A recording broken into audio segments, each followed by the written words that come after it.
ඉරාන ඇමරිකානු යුද්ධය දරුණුතම අධීරයක තියදී මුළු ලෝකයටම අදාහ ගන්න බැරි පුවතක් අද පෙන්ටගනෙන් වාර්තා වුණා.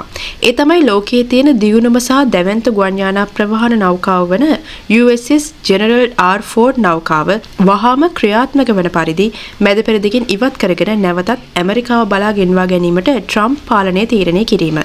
ඉරානයට එරෙහිව පනවා තියෙන මාරාන්තික නාවික අවහිරය ඉතාමත් ශක්තිමත්ව තියෙන වෙලාවක මේ මහා බලගතු නෞකාව යුද පිටිය අතහැරලා යන්නේ ඇයි කියන එක දැන් ලෝකයටම ලොකු කුතුහලයක්. දින 300කට වඩා වැඩි කාලයක් එක දිගට මුහුදේ රැඳී ඉඳලා ලෝක වාර්තාවක් පවත්වපු මේ නෞකාවේ ඉන්න 4500කට අධික සෙබළුන් දැන් ඉන්නේ දැඩි විඩාවක. හැබැයි මේ ඉල්ලා අස්වීමට ඇත්තම හේතුව විඩාව විතරක් නෙවෙයි.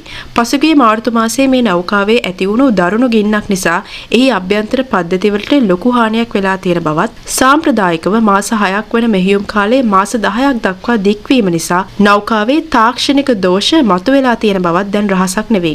මේ තීරණය ඉරානයට ලැබුණු ලොකු ජයග්‍රහණයක් විදියටයි සමහරු කියන්නේ.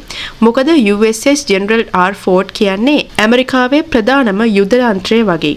එය ඉවත් වීමත් එක්ක ඉරානයට එල්ල වෙලා තිබුණු පීඩනය යම් මට්ටමකට අඩු වේ කියලා විශ්ලේෂකයෝ පවසනවා. ට්‍රම්ප්ගේ ආරක්ෂක ලේකම් පිට් හෙග්සෙත් පවසන්නේ මේක හරිම අමාරු තීරණයක් වුණත් නෞකාවේ සහ සෙබළුන්ගේ ආරක්ෂාව වෙනුවෙන් මේක කරන්නම වෙන බවයි.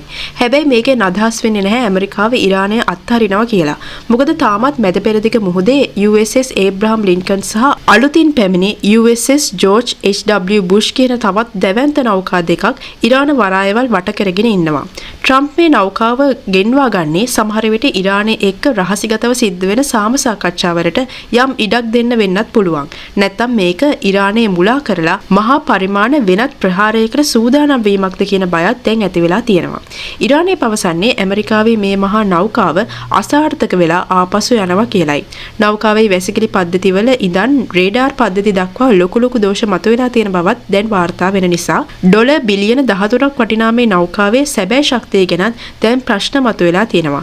හැබැයි මේකේ භයානකම් පැත්ත තමයි ජෙනරල් R. ෆෝඩ් ඉවත් වුණාට පස්සේ මැද පෙරදිග ඇතිවෙන ඒ හිඩැස පුරවන්න රුසියාව හෝ චීනය ඉදිරිපත් වේද කියන එක. හෝමෝ සමුද්‍ර සන්ධියේ සිර වෙලා ඉන්න නැව්වලට මේකේ සහනයක් ලැබෙයිද? නැත්නම් ඊශ්‍රායලය මේ වෙලාවේ තනිවම ඉරානයට පහර දෙයිද?